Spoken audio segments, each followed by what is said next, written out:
artwork, the styles, the conceptual art. It just reminds me of that era. Well, I'm so glad you're getting that because I try very hard to portray that nostalgic vibe with a soulless photo. Well, I'm old enough that I can, yeah. Occasionally. I grew up.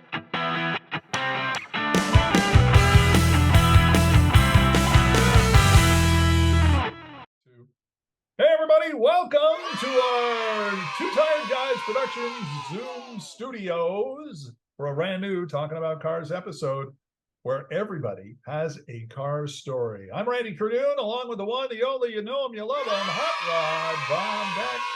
And this week, as you can tell behind us, we are talking to a guy who has produced some really interesting car art, which I think is probably really the best way to say it, most accurate way to say it. We're talking with a guy who is unusual. He's creative, dare I say, thought-provoking, most thought-provoking page really on Instagram, I think, for car peeps. Joining me, of course, and Bob will be Kaylor Kapner of Zeltango. And it's kind of I think it's kind of like an AI-driven parallel universe kind of thing. And Bob, you were talking about your phrase for these future vehicles. They're concept cars. It reminds me of what we would see when I was a kid. You go to an LA auto show or the local Detroit auto show, and these would have been the concept cars to gauge public opinion about certain styling cues that would eventually end up in production. Absolutely. And I keep staring at his page on Instagram, and I just look for little things. Like, for example, behind me, and the fact that you've got a car running around sand dunes, and it looks kind of like a Ford Galaxy combined with an Oldsmobile F-85, a little hint of Pontiac and Buick and General Motors. You're really, in your car behind you, you're talking about what looks kind of like a Corvette, and it kind of looks like an Oldsmobile combined with maybe a little Thunderbird or something along the line. And you're just watching this, and the next thing you know, 20 minutes has gone by, and you're like, oh man, let me look at the next. What else does this guy have on his page? Yeah. Kaylor Kapner, he's in California. And there he is, ladies and gentlemen, the one, the only Kaylor Kapner of Zeltango has joined us on the Talking About Cars podcast. Again, this is so much fun. And we're looking at the pictures behind us, that we're looking at some real creativity and an opportunity for Bob to lay down in the middle of the show. See, that's kind of what we do. Actually, I think the car posted that way, just so Bob, you had to lean over. Lean to your right, lean to your left, stand up, sit down. Oh, no, it's different. That's okay, great. Thanks, Bob. Okay, Kepler joining us now from his garage, and as you can see, he's a big, real car guy in his own right. Kaylor, thanks for joining us, man. Thanks for having me. I really appreciate it. Now, let's start off by talking about your garage there and what is next to you. To your left, kind of confusing. It looks like a little bit of everything, kind of like your pictures, except coming to life. Tell us a little bit about what that is. What is that? So all around, I've just been calling it a 34 Plymouth. For registration, that's what I'm going to call it. But really, it's nothing. It's a 51 Ford hood for the trunk, a 38 Chevy hood for the rear quarter panels. The door is a Volkswagen roof. The cowl is a 28 Pontiac. And the grill is an Oliver tractor grill from the 40s. Okay, so I like the headrest. Of everything.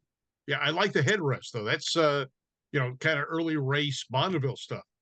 Yeah, exactly. Yeah, I'm building it as in the essence of like a Lakester, so it's going to look like a salt car.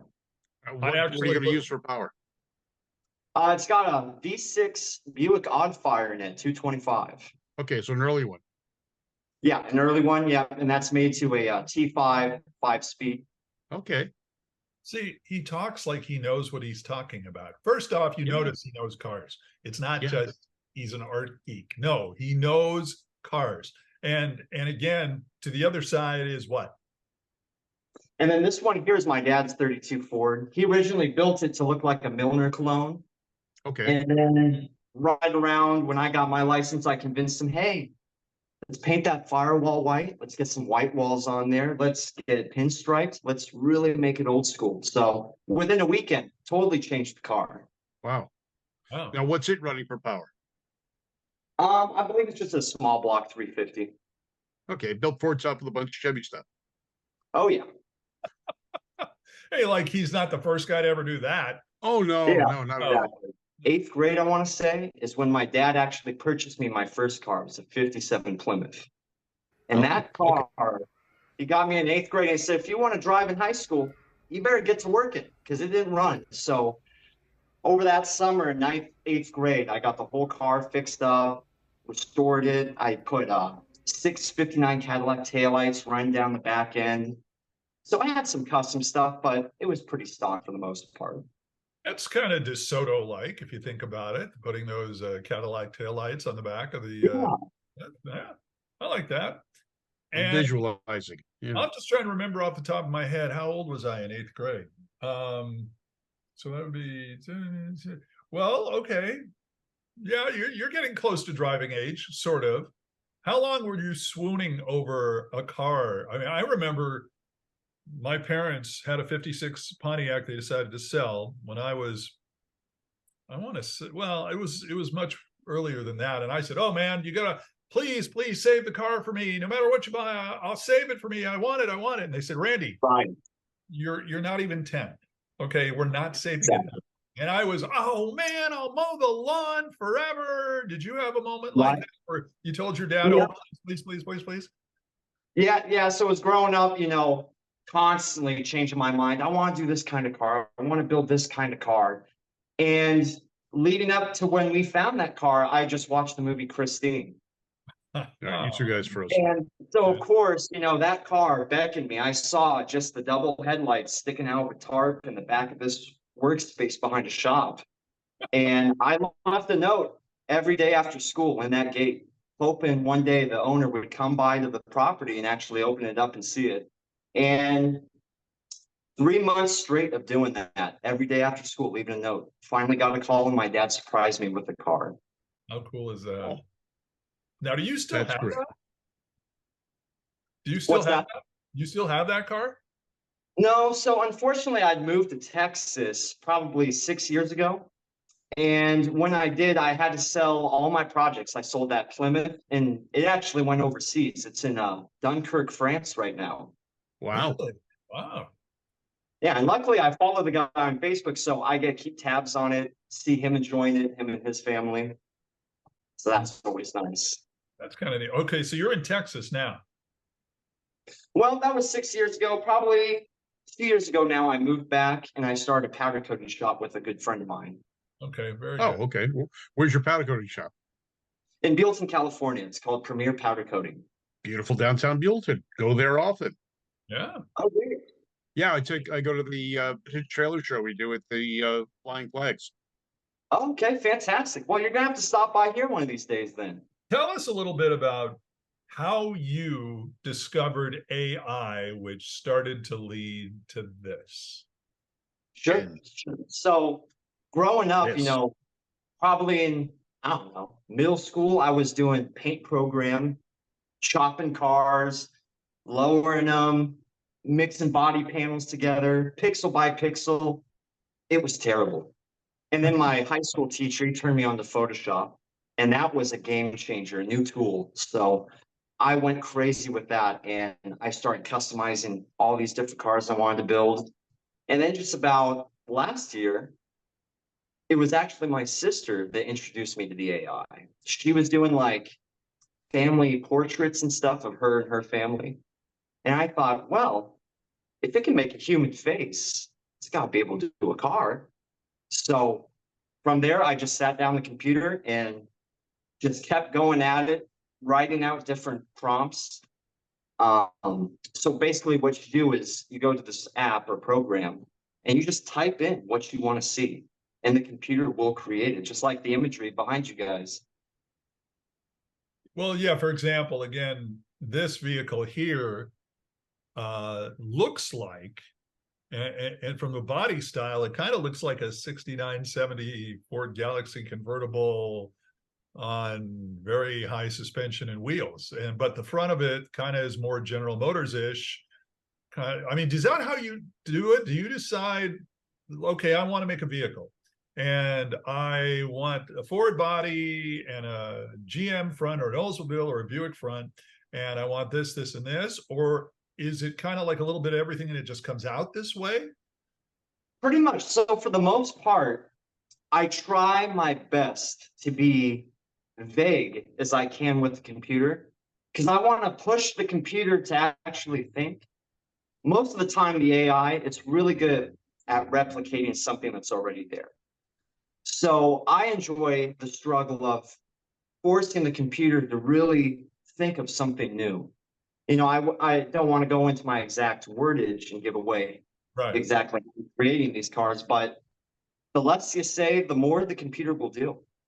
So it's a real balancing act between telling it what you want and letting it run free. It's pretty frustrating, you know. I mean, sometimes you'll try to be real exact with your wording and it just totally ignores it or it won't do it at all. So it's really interesting to get to learn how to use it. It's a real learning curve.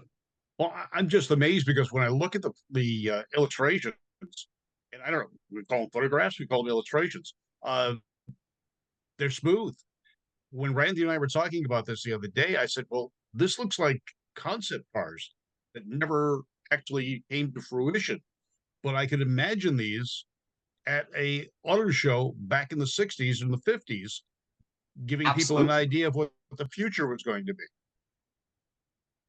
Yeah, Yeah, and that's what I love about them too. It's the cars we never got, but we deserve. yeah. I almost like looking at them as parallel universe kind of thing I mentioned before. It's like, and if you like science fiction at all, the Sci-Fi Channel or something like that, the old story of waking up and you see things that are different, and you're going, wait a minute, that Right. is like what I'm. It's like you're in a dream and you haven't quite figured out what's this. This would make a great Twilight Zone. You know, anybody Yeah. looks at your page starts going, hearing, in the back of their head because they're looking at this trying to figure out, wait a minute, is that a G? Is that a Ford? No, that's kind of like, wait, that car looks like it's got two rear ends. Wait, Right. what's going on here? Yeah, we've seen a few that look like that, where there's one, the back of the vehicle actually looks like it's got a 57 Chevy grill and bumper, but it's the back of the Yes. vehicle. It's the front bumper and grill. It's strange. And then Right. there's a few hot rods like I've got in the background now that you've done. And they really don't look like AI. These actually look like it's a photograph up in Bonneville of an actual vehicle. And Yeah. that's something I really strive for is I try to get something that looks photo quality. I'm not after trying to replicate artwork, so to speak. Yeah. Yeah, I mean, look at the one behind me. It looks like from this shoulder back, it looks like the front looking back, but then you see the lights and looks like a 6059 Buick taillight segment, but it's got white lights. And then behind Bob, I don't know, that to me is a 57 Chevy front cluster. Yet it looks like it's on the back of an Oldsmobile-ish kind of vehicle from 58. Yeah, and that's what I'm talking about. One of my favorite things is how wild the AI gets, putting fins on the front of a car. I've been in custom cars, but I never thought of anything like that. And surprisingly, some of them look good. Yeah. Well, I think a lot of them look good. And to me, like I said, these look like concept drawings that you would find at a design center or at the GM design center, for example, that their engineers or their design guys would have come up to present to upper management and said, this is what we want to try and put into practice. That's how good these things look. And everything flows. There's no, you can't tell where something was grafted on. It looks like it's a finished product. It's very smooth. Yeah, it does a very good job at blending the different vehicles. It brings And up an interesting question because you talked about, you know, the arts center and that kind of thing. Do you have any formal training in that, or is this just based on what your sister showed you once? Basically, my sister showed me a program. I just went online and Googled it, found how to use it, and just started going after it from there. That's interesting. That seems to be that's really, great. yeah, no, yeah, you're right. That's really creative and really interesting. And the fact that you're able to put it together, you have to have a mindset to be able to do that kind of thing. And if you think about it, that kind of mindset probably goes very well if you're going to be a mechanic, really, because you have to know Absolutely. to do it in a certain way, right? Yes, definitely. Yeah. And the thing I enjoy most is looking through these cars, just like everyone that follows and comments. They love reading through, looking at the cars, picking them apart, seeing what parts are where. Well, So it's kind of like an I Spy game to a lot of people. if you, yeah, exactly. I mean, we're looking at this. We're trying to pick out what was real, what came from what vehicle that you morphed together. If you were going to start from scratch on something, how much time do you actually have to spend to come up with something like what's behind me? Well, something like that's behind you, Yeah, I'll get it out of the way. given the time and money, I mean, that's really what's holding me back. Because I just do all this stuff after work in my own time with my own money. But I'm really hoping we get to a point where we gain enough support and traction to where I could be doing this full time, just build these cars, and as soon as they're done, raffle them or give them away to our subscribers. That would be our end goal. So, a car like that, if I didn't have to work a 9 to 5, I could probably bust that out in, I don't know, 4 months. Well, I'm just thinking of the artwork itself, the illustration. How long Oh, would it the take you to do the illustration. Okay. illustration? That's nothing. I mean, from the time you type it in and hit enter, maybe 30 seconds, and it'll give you 4 different images. Okay, Wow. wait a minute. You were just talking about 4 months. You talking about actually building one? Oh, I want to build most of these cars. Absolutely. Wow. Yeah. In fact, this car next to me, this is our first giveaway vehicle. As soon as this is done, it's going to get raffled off to a subscriber for $1. Oh, Okay, I so gotta enter that. And the main thing I want to do with these cars is I want them to be so custom that they look stock. I want to put badging on them. I want to do the interiors just a little different to where when this car rolls into the show, most people would look at it, oh, that's nothing special. But the guys who know will say, no, that car never existed. That's like 12 different cars sitting there. wow. Come up with the names for these or some of these already? Yeah, just off the cuff, just for fun. I don't sit down and like seriously think like, what am I gonna name this car? Most of the posts I do are for fun. If you ever read the captions, they're pretty zany, funny, not serious at all. Sounds like us.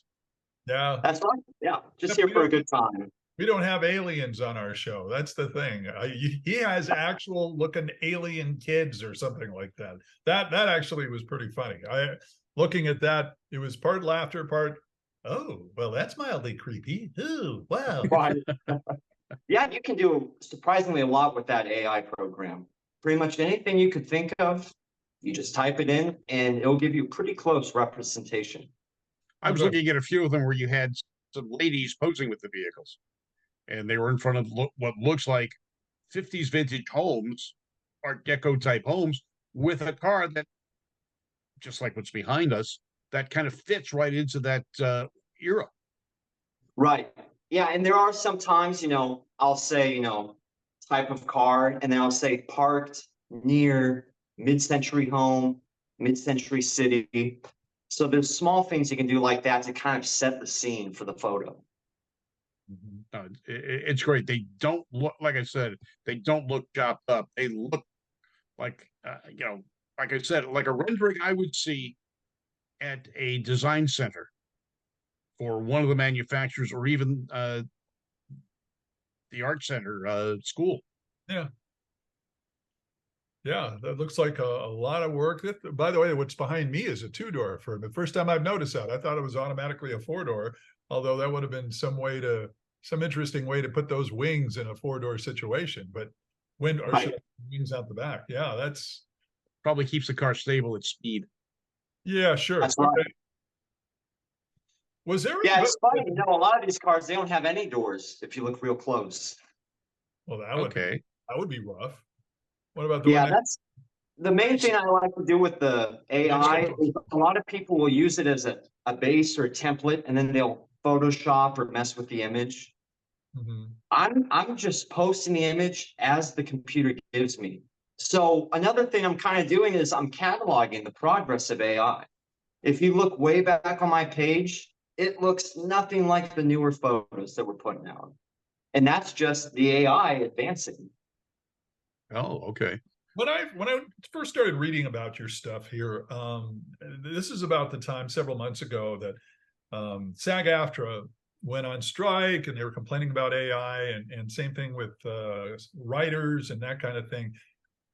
When you hear AI, that's kind of what you think of, not necessarily this. Is AI a good thing for the car industry? It's great for art. I think it's great for art, but what's your opinion of AI overall? I think AI overall, it's just a new tool. You know, that's as much as I can take away from it. I don't think it's going to replace anyone. I think big corporations that are out to save a dollar are going to continue utilizing cheap outsourcing for art or those types of projects. And the smaller businesses that want soulful painting, lettering, they're going to keep going to the artists. I don't think it's going to hurt them. Well, we talked earlier about the hokey ass message board, ham, and Brian, the moderator, the guy who created it, put a whole post together on your artwork. And now, do you call it art or do you call it illustrations? I call them AI generated images. Okay. That's So the that's images, he yeah, posted them all over his site, and there's 12 pages of discussions on this. And you get the professional artists coming out and saying, "Oh, it'll never replace my brush. I'm not going to do this, blah, blah, blah." And I've seen the progression over the years, and a lot of the pencil and ink artists are moving towards computer generation. This is right. something that opens the door for them. It shows them what they can do. And as you're showing, it's your creation. AI just saved you the time of having to colorize things and brush. Pretty much, exactly. Yeah. Yeah, and It's I have quite a few art friends that hit me up and they say, "Hey, what program are you using? I have a project coming up and I need to pull a little inspiration from something." So it's a wonderful tool for everyone, whether you're an artist, a car guy, or hobbyist, whatever you're doing.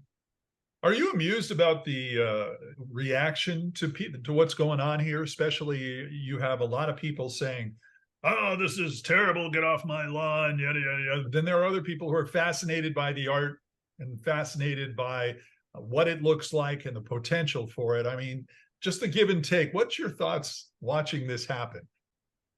You know, I never expected it to take off like it did. It was just something originally fun for me and my dad to do. Like, hey, check out this car. Hey, look at this one I made. And then slowly just I kept posting them online and a lot of people seem to like it. So I just been keeping up with it.